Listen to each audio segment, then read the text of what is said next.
นี่ไอ้ก็ถ่ายเนี่ยจำแกรู้ได้อะมันให้đối đại anh đáp lời mình khó tay កូនស្រីយើងបានជ្រុលជ្រុះនឹងឯងទាំងហើយទោះបីជាយើងប្រាប់គេថាมันបានធ្វើអ្វីក៏គេមិនជឿដែរលោកសុថៃថាម៉េច ប៉ុន្មានណាលោកសិទ្ធិចឹងមានន័យថាខ្ញុំមានកូនប្រសាហើយមែនទេ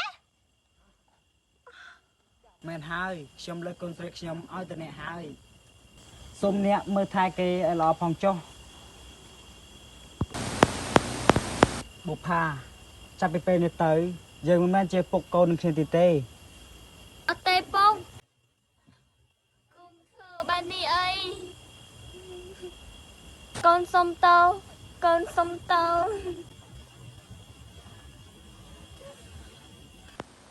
កូនចៅអី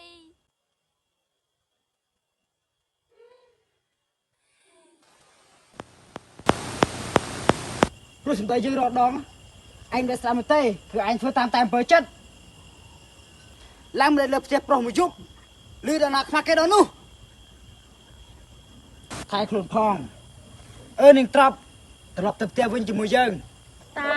លោកសេដ្ឋីខ្ញុំនៅមើលថែអ្នកនាង យើងនឹងជួលឯងមកឯងត្រូវទៅវិញជាមួយយើងឯងមិនមែនជាកូនរបស់យើងទេមកត្រឡប់ទៅវិញ អត់ទេពុកកុំទីចៅកូនអីកូនសុំអង្វរអត់ទេពុកកុំធ្វើបែបនេះអីកូនសុំតោណាពុកកូនសុំតោសុំពុកកុំទុកកូនចៅបែបនេះអីណាពុក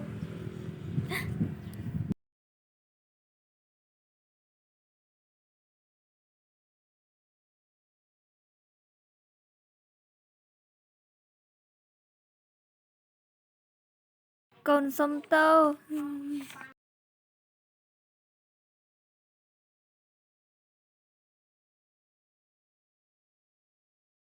កូនសុំតោ បុប្ផាឈប់យំទៅបងនឹងទូខុសត្រូវទាំងអស់ហើយបងនឹងមើលថែអូនឲ្យល្អបំផុត ណែអាសុផលនេះឯងក៏ថាឯងនេះចាំគេរស់ដែរបថោហើយអញនេះខំចាប់គូផ្គងឲ្យវាហាឥឡូវដូចយកបន្ទុកមកជាប់ខ្លួនអញ្ចឹងហួយគួយខឹងណា អ្នកមីងថាម៉េច មែនហើយដូចដែលឯងស្ដាប់លើមិនខុសទេ អ្នកមីងអញ្ចឹងបានន័យថានេះជាកម្រងអ្នកមីងមែនទេ មែនតែពេលនេះខកបំណងអស់គិតស្មានថាបើបាននាងជាកូនសិទ្ធិម្លោះយើងខ្លាចជាអ្នកមានបាត់ហើយតែពេលនេះនាងក៏ត្រូវឪពុកកាត់ការចោលស្អីក៏គ្មានហុយសយអីក៏សយយ៉ាងនេះលោកអើយតែទ្រុងឲ្យស្លាប់តែលោកអើយ មែនហើយម៉ែវាខ្ញុំខំទៅគិតថាយើងនឹងឡើងក្រទៀតឃើញអីនៅតែក្រដដែលហើយថែមទាំងទទួលបន្ទុកទៀត ខ្ញុំធុញណាខ្ញុំទៅឲ្យវា ខ្ញុំក៏ទៅដែរដើរលេងទៅផ្ទះមិត្តវិញល្អទៀត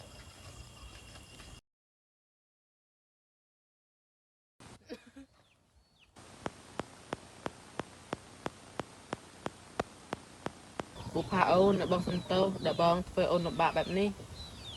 បងសុផលហេតុអីខ្ញុំជួបរឿងបែបនេះពេលនេះហៅពុកកាត់ការខ្ញុំចោលហើយតើឲ្យខ្ញុំនៅសន្និណាទៀតទៅបង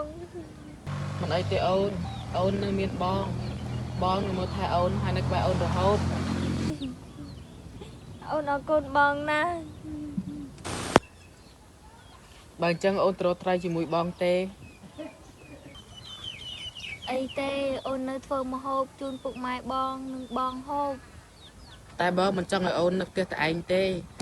អូនក៏ដឹងហើយថាពុកម៉ែបងក៏ចំណានោះ មិនអីទេគាត់មិនធ្វើអីអូនទេបងទៅចុះ